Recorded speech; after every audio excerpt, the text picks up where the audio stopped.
Good morning. I'm here to tell you that you are a liar if you claim that you don't copy somebody every once in a while. Instagram captions, math tests, we've all been there. But what if I was to tell you that it's okay? You know, it's not the end of the world, especially if you're an artist of any kind. You're probably used to it by now. But there's a huge difference between plagiarism, taking somebody's work and claiming it's your own, and inspiration. Inspiration is a word that'll get you out of a lot of trouble around here. But I was inspired recently as I was scrolling through the Instagrams, and I came across this photo by Tobias Hilden. I hope I'm pronouncing your name right, Tobias. And I thought, hey, that's a pretty nice portrait. Maybe I should take a portrait like that. It could be a good profile picture or just a cool post. And it also got me thinking, you'd be surprised by seeing just how simple and easy it can be to replicate somebody's photo kind of like this one, or at least figure out how somebody took a photo like this. Now, I'm not suggesting you copy people, but if you are going to be inspired, you should at least give them credit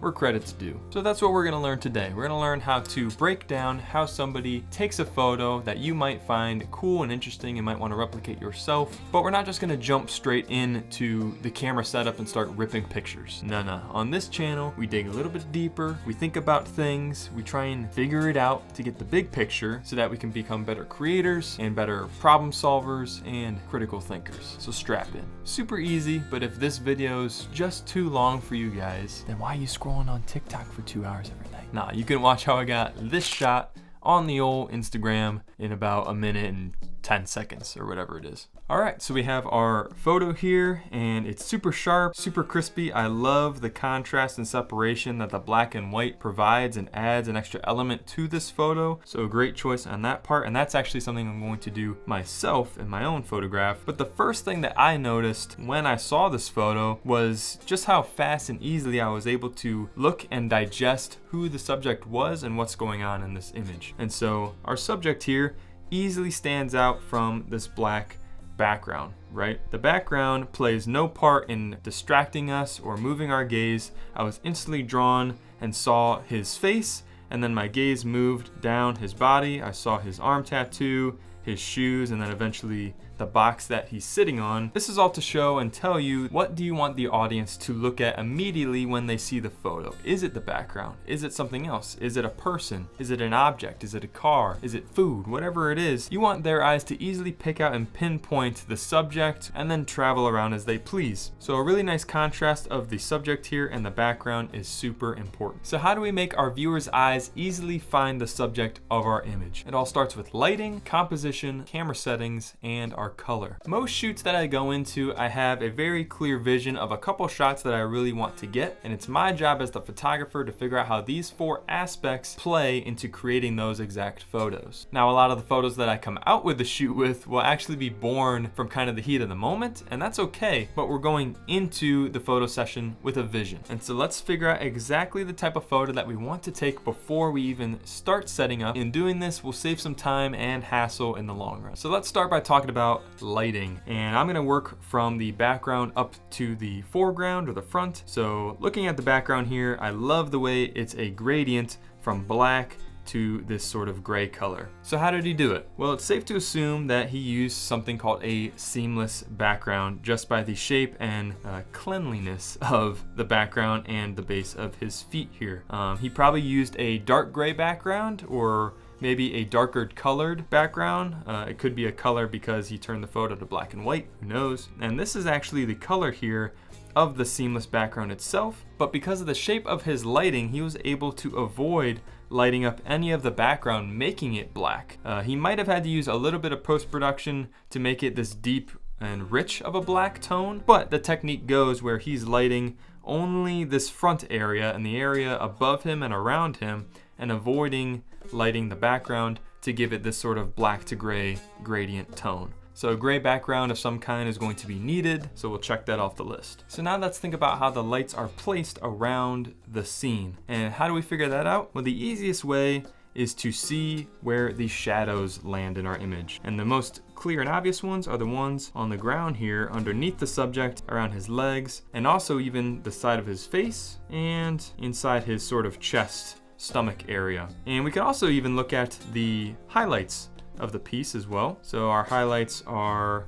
his arms, this side of his face, the top of his head. Obviously his shoes are well lit, and even the top of his legs, and that's important to note. So we can figure out where he placed his lighting solely on this information that we're given. And it looks like this is going to be a 1 to 2 light setup, and his key light, one of his main lights, are going to be shining down from the top. And why do we think this? Well, the only way that this shadow on the ground here is if a light was pretty much directly above him. And I also say that there might be 1 to 2 lights because this side of his face is pretty lit, but it looks like there is another light perhaps on the front of him. So there's 2 lights shining from the top. That could be the reason why this shadow here is so distinct, because there's 2 lights casting the same sort of shadow. But to get this kind of photo, you only really need 1 light, and so I'm going to use only 1 myself, but for the record, he might be using 2. So take that for what you will. I can also tell the light's coming in from the top, because if it was coming in from the side,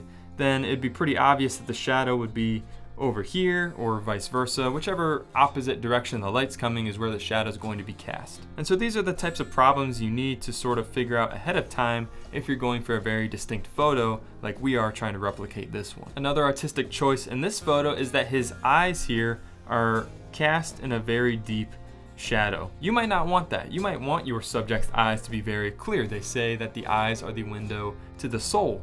So if you wanted to see the eyes, you'd have to get another light shooting in from the front or from the sides, or you could use something called a bounce, and that will actually take the light that's coming in from the top, creating this look, bouncing it off of the bounce, and we'd want to shoot that either in front or under towards the subject to fill in this shadowy area. So that's another creative option, but I think I'm going to sort of mimic this. I also like to wear hats, and so I'm going to have a pretty dark shadow above my eyes and around my whole face, but you do you. So we talked about what the physical lighting of the scene is going to be, but now let's talk about how the camera is going to intake the lighting. What camera settings should we use for this photo? Depending on your camera settings, you might get a very different photo than this one. Obviously, our subject is still. He's not moving. So this gives us a lot of freedom when it comes to shutter speed. Now I can also see in this image that our subject is in focus for the most part from front to back, and there's a couple ways that you can go about this. The first way is that you need to have a closed aperture, which is going to limit the amount of light that goes into your camera, but it's going to have more things of a greater depth in focus in the final image. We refer to this as your f-stop. So to put it more plainly, if you increase the f-stop number on your camera and on your lens, you're going to have more things in focus, but you're going to have a darker image because you're limiting the amount of light that's able to come into the camera. Now the second way that you can have your whole subject in focus is by moving the camera backward away from your subject and zooming in with your lens, because then your camera can't really tell what the depth is of your scene anymore. The camera is going to think that your subject is on one even plane, meaning that he will entirely be in focus even though there is space or there's distance between the front of him and the back of him. So depending on your camera gear, the space that you're working in, all these sort of things are good to think about before you actually start shooting and to know sort of what you're going to have to deal with, because depending on if you have limited space, you're not going to be able to move that camera backwards or what have you. It's important to note that I blocked out all the light in my garage. I was shooting in my garage, so I had a decent enough amount of space, but I blocked out all the available lighting, the lighting coming from outside, just so that I was able to use solely my one light that I'm using to light the whole scene, which is going to make it easier to really shape the light to how I want it to be. These are the camera settings that I used for my photo. Feel free to use them as a reference point to at least get you started. They might change drastically depending on your lighting conditions and the type of photo that you're going for. But they might help you, who knows. Leave me a comment if you'd like to know more about what these camera settings mean if you're not familiar, or leave me a comment on any other video you'd like to learn about in photography or video. And you might as well hit that little subscribe button while you're down there too. Great, so we have our lighting, we have our camera settings. Now let's think about composition. Now we're not all gonna have the same size stool or box to sit on like this guy does, right? So this is gonna be a creative decision. What kind of height chair or stool do you want your subject to sit on? Will it be a tall stool, a short stool? Do you want them to just stand or sit on the ground? These are all things that are going to influence how the final photo comes out. So it's up to you how you want it to look. The pose that your subject is in is probably one of the most crucial parts of your image. This is a pretty simple pose to replicate. He's not doing anything crazy, he's just crossing his hands. So I'm gonna do something very similar, but get creative by changing the way that your subject's facing. If you flip the light 180 degrees, even if you did the exact same pose and you flipped that 180 degrees, that's a totally different feel and vibe for this portrait. Play around, don't be afraid to try things that weren't exactly in the original game plan, because it might just come out to be one of your favorite photos that you took of the day. But like I said, this is our hero shot, so I'm gonna try and do pretty much the exact same pose myself. Also keep in mind how close your subject is from the background itself. Now he gave himself some distance. He created that level of separation from the background to create some more depth in his scene. More separation creates a more pleasing image, in my opinion, for this specific lighting situation, especially because if he was backed up any more, the light that we have, whoa, what the heck just happened? Because of our lighting situation, if he was backed up any more, then our top-down light might actually start to leak onto our background and not make it black anymore, so we're not gonna have this cool gradient that we want. So we have our lighting, we have our composition, we've got our camera settings dialed, so now all there is to do is to take the photo. And again, and again, and again, and again, and again. Now that we've taken our portraits, we can bring them into Adobe Lightroom, pick out our favorites, tweak them, clean them up a little bit, and then start editing our black and white edit. But here is where I really get the chance to implement my own personal touch to this photo. Yes, it was inspired by another photographer's image, but now I have the chance to sort of turn it into my own creation and create something that is very unique to me. With that said though, if you want to try out this cool black and white vintage look that I'm creating right now, it's now a downloadable preset completely free on my website. There's a link in the description. Check it out and let me know what you guys think. And with all that said and done, here is the final image that I came to. Well, I hope you learned something new today, or at least something that you can try out on your own. And please copy me, copy every step of this video, but I recommend just letting it inspire you. Take some of these tools, steps, and techniques and apply them to a shoot of your own design. Thank you very much for watching. Please hit the like button to actually let me know that you like these kinds of videos, and I hope to see you guys in the next one.